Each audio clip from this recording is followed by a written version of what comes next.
Eso es lo que hemos estado viendo hasta hoy, ¿no es cierto? Y siempre nos proponemos hacer un recorderis, porque es que el Evangelio se nos olvida todos los días. Y la idea es que recordemos qué es lo que hemos visto hasta hoy. Hemos aprendido que una vez el Señor llega a nuestras vidas y llegamos a ese momento de la conversión, ¿qué crece en nosotros? ¿Una conciencia de qué? De la santidad de Dios creciente y una conciencia de mi pecado.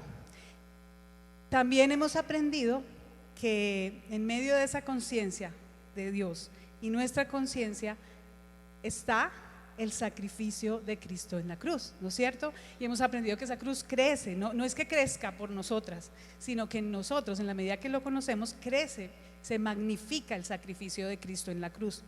Pero desafortunadamente ahí no nos quedamos, porque como estamos en un mundo caído, tendemos a reducir y minimizar la cruz. ¿Se acuerdan cuáles son algunos de los aspectos donde reducimos, minimizamos la cruz? Aparentando y cumpliendo. ¿Qué más? Haciendo propias justicias de nosotras. ¿Sí recuerdan eso? Justificándonos. Nos hacemos o libertinas o legalistas. ¿Se acuerdan la enseñanza que tuvimos? Vivimos como huérfanas siendo hijas. ¿Sí recuerdan que también hemos aprendido de esto? Que nos escondemos, que fingimos. ¿Qué más recuerdan? ¿Qué vimos? Perdón, eso iba a decir. ¿Qué vimos hace 8 días? Hace 8 días vimos que nosotras mismas creamos objetos de adoración para nuestro beneficio, creyendo que son beneficiosos para nuestra vida, y se vuelven objetos que determinan nuestros pensamientos, nuestros deseos y aún lo que hacemos, nuestras acciones. Desafortunadamente descubrimos hace 8 días, o seguramente lo teníamos presente, pero confirmamos que siempre tenemos de ídolos la aprobación, la seguridad, el control, la reputación, que se convierten en esos salvadores falsos creados lamentablemente por nosotras. Y todo esto termina en ¿qué? En reducir el Evangelio, ¿sí? Pero todo lo que hemos venido aprendiendo hasta hoy tiene que ver con nuestra conversión y el Evangelio en nuestra vida. Siguiente, por favor. Yo quiero preguntarte, ¿qué ha producido el Evangelio en ti? ¿El Evangelio ha producido en ti algún cambio interno? Sí. Cuando yo hablo, por ejemplo, de transformación, alguien podría decir: yo he visto el poder de Dios, me ha transformado, yo era y ahora. ¿Quién podría decir algo así? Pero un aspecto puntual que quieran decir: yo era mentirosa, el Señor ha transformado mi carácter. Víctima, ¿no es cierto? La víctima. Y te ha cambiado, el Señor ha transformado tu vida. Airada, el Señor, ¿qué ha hecho en ti? Amén. Estamos oyendo el poder de Dios en nuestras vidas. Miedosa, ¿qué ha hecho el Señor en ti? Amén. Gracias al Señor por esto. Te ha renovado, eso también es renovarnos, ¿cierto? ¿Qué más? ¿Alguien dijo idólatra? Ya no. Y en cuestión de crecimiento, alguien puede decir cómo hemos venido creciendo. Si hemos conocido a Cristo, seguramente hemos ido madurando. Ya no somos las bebés, o quizás algunas somos bebés, pero otras vamos creciendo. ¿Qué les ha dado el crecimiento?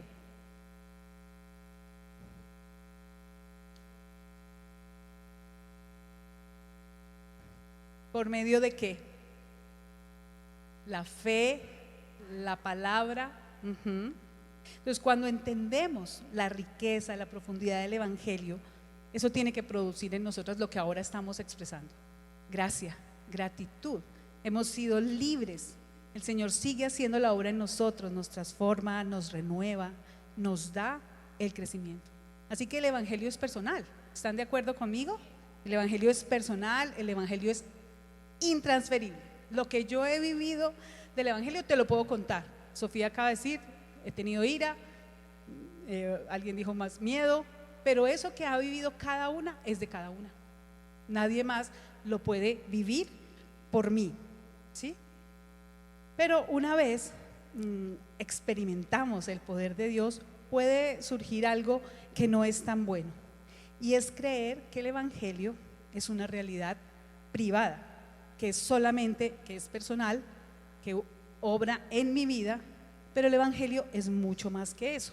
Y es lo que en esta mañana vamos a ver, o sea, que el Evangelio obra en nuestras vidas y debemos descubrir eso, a qué me debe llevar, ¿sí? Vamos con la siguiente diapositiva, por favor. El Evangelio nos impulsa hacia afuera. Les pregunto, ¿qué es misión para ustedes? ¿Qué es eso? ¿Qué significa misión? No sé si alguna en domingos anteriores escuchó a Panky, por ejemplo, hablándonos de impactante ese video. ¿Recuerdan ese video que Panky nos compartió?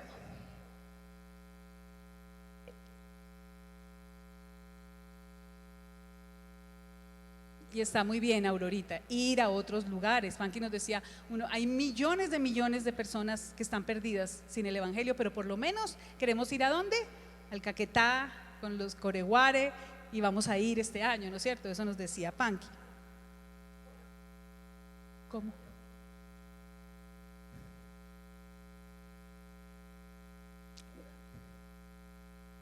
Gracias. Exactamente, sí, Marisela, gracias.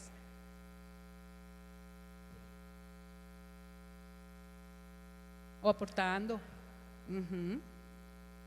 Y hacer misión así, qué bendición que esta es una iglesia misionera que busca que llegue el Evangelio a otros.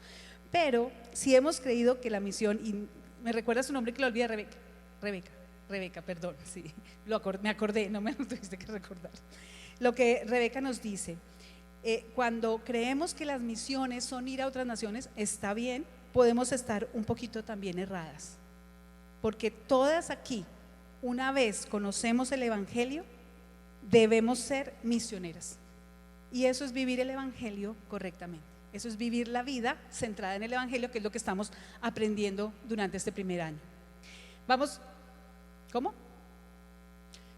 Cumplir la gran comisión, pero a veces la dejamos, bueno, Panky lo está haciendo, el equipo de Panky, la iglesia lo está haciendo, los pastores lo están haciendo, y se nos olvida que nuestra labor es también ser misioneras y compartir a otros lo que ya hemos recibido. Por favor, la siguiente diapositiva.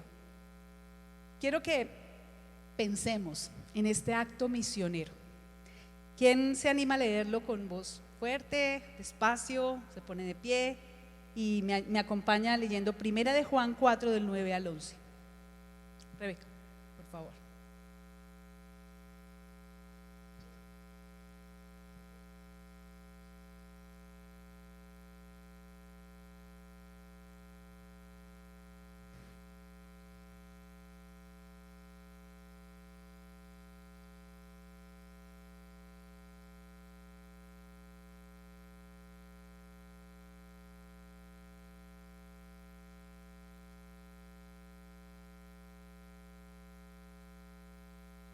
Unos a otros. Gracias.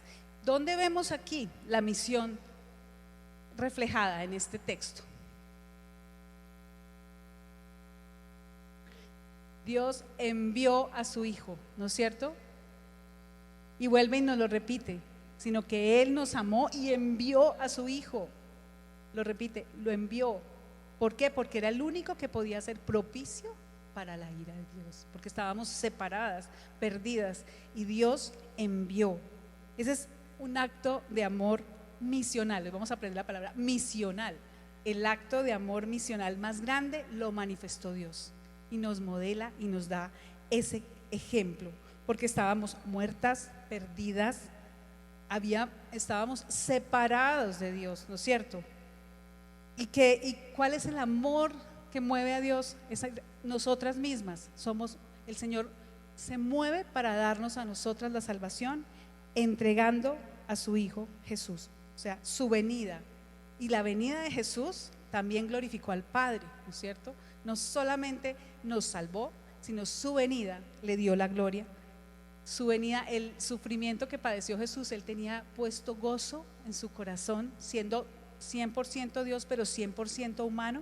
Él padeció un sufrimiento que no lo detuvo porque nos amaba y quería darlo todo para que nosotros pudiéramos tener lo que habíamos perdido y poder volver, poder tener lo que significa ser hijas de Dios, volver al Padre y tener una eternidad con Cristo, con Dios. Él se humilló, Él se entregó hasta morir. Pero no solamente queda aquí su misión, también nos invita, después de aprender lo que hizo Dios, ¿a qué somos invitadas nosotras como sus hijas? A amarnos unas a otras. O sea que la consecuencia del amor de Dios en mí tiene que evidenciarse en el otro, en el amor del otro. No podemos vivir la fe solamente para nosotras. Hoy de pronto vinimos pensando, ¿qué tendrá el Señor para mí? Y el Señor te está diciendo, más allá, ¿qué vas a dar para otros? Aquí mismo, aquí podemos ser misioneras. Podemos pasar el miércoles sin darnos cuenta que alguna mujer necesitaba un abrazo, necesitaba un saludo. Todo esto son actos de misión. No pasemos la vida creyendo que el evangelio somos Dios y yo, porque Dios nos salvó para que otras también puedan por medio nuestro conocer de su amor y de su misericordia. ¿Están de acuerdo conmigo? ¿No es cierto? Amén. Vamos a la siguiente, por favor. Pero bueno, para entender un poco cómo nos debemos mover hacia el otro, vamos a ver, la idea es que aprendamos este gráfico de memoria. Cuando el Señor viene, como les decía, y viene e interviene en una vida y llega el momento en que nos convertimos al evangelio, viene su gracia. Y la gracia del Señor, ¿qué produce en nosotros? Gozo. ¿Y nos lleva a qué? Al arrepentimiento. ¿Por qué? Podemos también verlo al revés. La gracia del Señor nos revela el pecado. ¿Eso me lleva a qué? A arrepentirme y ver que Dios ha obrado y me ha dado fe y veo la transformación en mí. ¿Qué pasa? Gozo. Por eso hoy todas compartíamos, yo me gozo de contarle la transformación que Dios ha hecho en mi vida. O sea, Él me ha transformado. Y volvemos con la gracia, y esa gracia de Dios no nos podemos quedar allí. Por eso hoy cantábamos, o sea, no nos podemos callar. Esa gracia de Dios, eso que hemos vivido nosotras internamente, tiene que movernos, tiene que llevarnos al otro. Y ahí es cuando entonces la gracia de Dios nos lleva a ver oportunidades de amar. ¿Qué oportunidad de amar has tenido esta semana? ¿Te has dado cuenta? ¿Has pensado que tenías oportunidades de amar? ¿O has pasado la vida así, sin darte cuenta que el Señor puso seguramente muchas oportunidades de amar y de servir al otro hasta hoy, que apenas es miércoles? Pero entonces cuando yo veo esa oportunidad de amar, ¿qué necesito? Morir. No es tan fácil amarnos unos a otros. Necesito morir a mí para empezar ¿a qué? A pensar en el otro, a ser sensible a que el otro necesita. Y una vez yo también puedo vivir eso, ¿qué causa en mí el haber podido servir a otros muriendo a mí? Regocijo. Entonces, y este es un círculo, no lo hice bien, es una forma de 8, por eso les puse las flechas que van de la gracia, pero siempre el movimiento interno del corazón debe llevarnos al movimiento externo del corazón. Todas hemos fallado en nuestra manera de amar al otro. Todas hemos fracasado muchas veces porque amamos a la manera que nosotros creemos, amamos por las experiencias que hemos tenido hasta hoy, que pueden ser también como de desilusión, de prevención, yo no me entrego mucho, yo mejor no confío. O sea, estamos muy afectados por el pecado porque vivimos en un mundo caído. Por eso el Señor nos dice, no, recuerda que yo te hice libre, ya te di la libertad para que tú también puedas servir al otro con libertad. Sí, María Isabel.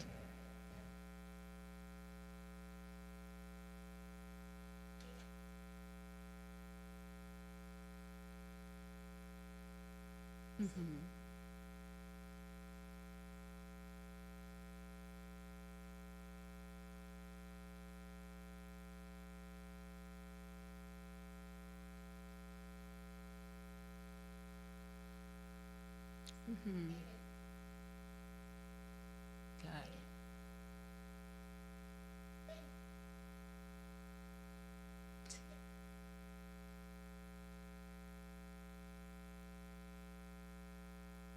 Y eso es bueno, María Isabel, gracias por tu aporte. Es bueno estar descubriendo cuál es mi misión hoy.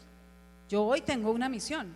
Puede ser con mi esposo, puede ser con quien me sirve, puede ser con el del bus. O sea, el Señor siempre tiene una misión con nosotros porque el afán de Él es que otros conozcan el Evangelio y el Evangelio lo se conoce a través nuestro, ¿sí? Entonces, que estemos siempre más conscientes que vivir centradas en el Evangelio. No somos Dios y yo, recordemos, no es Dios y yo, es Dios y yo que me lleva a servir al otro. Pero como les decía, podemos usar esa libertad que Dios nos dio de manera errada. Por favor, la siguiente.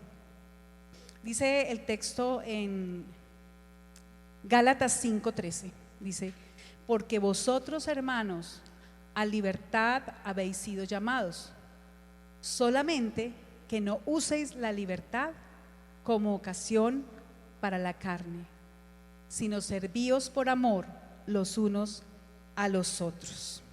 Aquí nos advierte que podemos utilizar la libertad recibida, pero tener usos inadecuados. ¿Por qué? Por egoísmo. Yo puedo sentirme libre, pero no tengo en cuenta al otro para compartir mi libertad. Por falta de amor por el otro también puedo no cumplir con la libertad que el Señor me ha dado.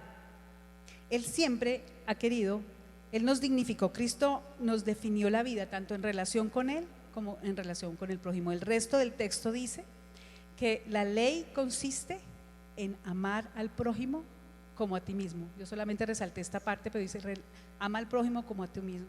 Y ten cuidado, porque en lugar de servirte pueden terminar mordiéndose unos a otros. Así podemos utilizar la libertad de mal. Y yo no sé si ustedes alguna vez se han sentido mordidas o han mordido, aún en medio de la iglesia. Aún en medio de la iglesia, porque somos frágiles, somos débiles, somos pecadoras. Entonces, Señor, muéstranos, revélanos si estamos utilizando mal la libertad que nos has dado. Si de pronto no me importa el otro, estoy viviendo el libertinaje, como nos compartía María Isabel y su grupo, ¿sí? Si simplemente estoy haciendo las cosas por cumplir, entonces estoy cayendo en el legalismo. Entonces pensemos: Señor, tú ya me has hecho libre, ¿cómo yo utilizo la libertad de manera adecuada? Líbrame de usar mi libertad para morder a otro, líbrame de usar de mi libertad para no compartir al otro y solamente vivir para mí. Eso es más o menos, o sea, fue a grandes rasgos el tema, pero yo les quiero recordar por qué inicié ahora la enseñanza pensando en un tiro al blanco. Ahora que estoy hablando, ¿qué creen ustedes? ¿Por qué les di esta dinámica de inicio? Es un dardo. ¿Cuál significado tiene para ti? ¿Lanzar qué?